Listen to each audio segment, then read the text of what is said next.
Viķinieku trasē 60 gadu jubileja.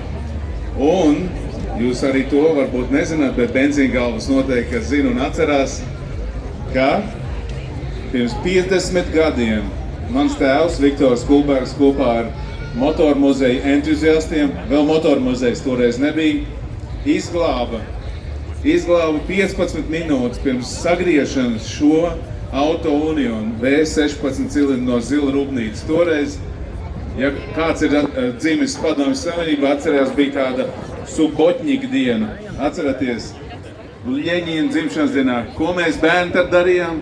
Skolā pavelti krāsojām sienas. Un rūpnīcā, kas strādāja, tīrīja rūpnīcas. No toreiz, lai viens, ja nebūtu šis, nebūtu Formula 1.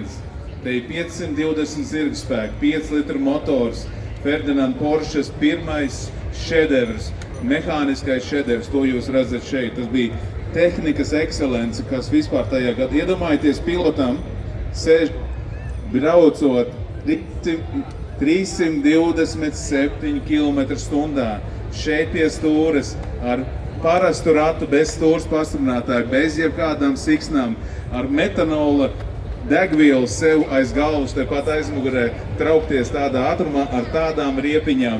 Tie ir tikai 820 kg. Iedomājieties to sasniegumu toreiz. Un to gribēja iznīcināt. Un tēvs pamata tiesu, pateicoties Latvijas balzāmam, Latvijas laimes šokolādē toreiz un kulpinātai vistiņai. Viņš tāds ieradās Maskavā toreiz, Zila rūpnīcā, un tika pēc pēdējā paraksta, 10. parakstu iegūla, lai varētu šo mašīnu izglābt no šķūņa.